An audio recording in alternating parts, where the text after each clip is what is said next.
say Islam is peace. The 7 billion human beings on this earth, every single one of them has rights. Think. Islam is the answer for terrorists. Assalamu alaikum.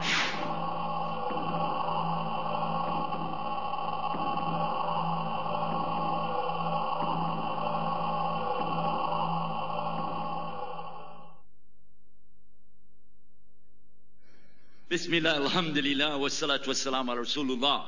Wa ala alihi wa sahbihi ajma'in. Ashhadu an la ilaha illallah wahdahu la sharika lah. Wa ashhadu anna Muhammadan abduhu wa rasuluhu ma ba'd.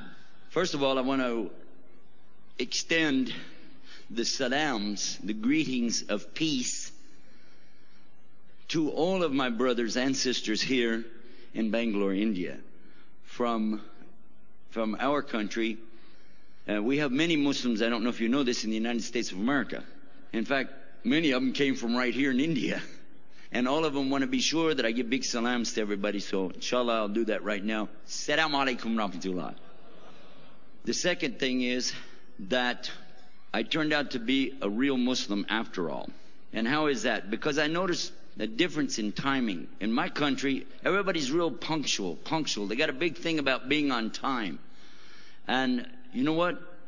I must be a Muslim because I was late tonight.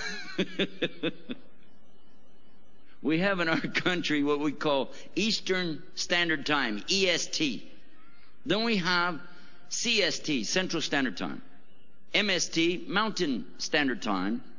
Then we have PST, Pacific Standard Time. And then we got one for the whole country for the Muslims there. It's called AST, Arabic Standard Time, which is about an hour behind everybody else. In any case, the subject tonight really is a very serious one. So I think it's important for us to pay very close attention to this subject. The subject is about Islam versus terrorism. Usually I see them right on the banners. It will say Islam and terrorism.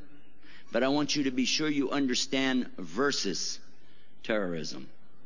When there's going to be a fight or some kind of a bout, a boxer is going to come to town and they're going to fight it out, they put the name of one and then VS and then the name of the other one. This will be, for instance, Folsom versus Shylock. And that means these two are fighting against each other. So this is why I want to say Islam versus terrorism, because certainly one fights the other. In our country, there is a very big misconception about Islam versus terrorism.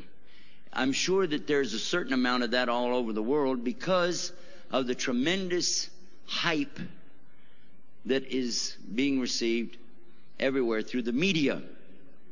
And so the first thing to do is talk about the media. Media is a way of communicating ideas and information. And it's a very important thing for all of us.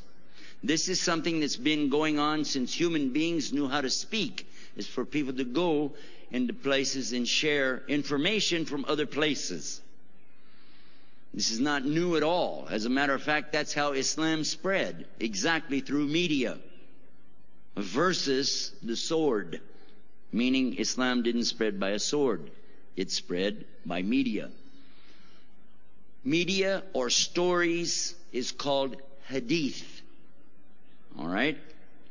In Islam, we have a science of media or hadith, and it helps us to determine whether or not the information being presented to us is accurate. For instance, if someone says to me that Abdullah said to Abdurrahman, and he said to Aisha, and she said to Sheikh Jafar, and Sheikh Jafar said to me, the only person you're looking at is me. How do you know I'm telling the truth? Well, wait a minute. Hold on. Sheikh Jafar's sitting right there, and you saw him just say something to me a minute ago, so maybe it could be possible. The other people are not here. The only way we'd be able to check that out now is to ask him, what is the veracity of Aisha, the one who told it to him? Do you know Aisha? And if he said, well, not really, then how valuable would that information be? Likewise, if we ask Aisha, if she's here, we said to her, what about Abdurrahman and Abdullah? And if she says, I don't know who they are, or I just met them yesterday, then what is the value of this hadith or media? Pretty much nothing. Okay? But for sure, you want to check out the one who's talking to you. And if you find that this man is given to prevarication, meaning he lies, then what's the value of anything he says? Right? So this is how we should be today, as Allah subhanahu wa ta'ala warns us in the Quran, in Surah Al-Hujurat, chapter 49 of the Quran. Allah is very clear on this subject. He warns us, it's in 49 verse 6. O you who believe, Ya ayyuhalladhina amanu, if a fasik, and this is a disobedient person or liar, comes to you with information or news, then you have to ascertain the veracity or attest to it to find out if it's real. Unless you find yourself harming people in ignorance, and afterwards you will regret what you have done. Now I want you to think, the next time somebody tells you something, who are they? Who is the one speaking to you? If it's in a newspaper, who is the journalist? If it's on television, who are these people? And then, who are their sponsors? Who are the ones having them say these words? Are they saying all of the truth or just what fits in a 5-minute segment? Are they prejudiced? In my country, we have some people that are prejudiced, meaning they like themselves so much, the group they don't like, they will lie on them. Even if it's not true, they say it anyway because, oh well, they're African American, so we'll say this about them. So, I don't know, do you have prejudice here in India? Does people ever do that? Okay. So the first thing to do is realize, if you know for sure they've lied about something else, throw everything they say. If what they say is questionable, or maybe not all of the truth, then at least think about what you're hearing. But for sure, if you know something to be the opposite, if they tell you it's light outside right now, what do you consider that?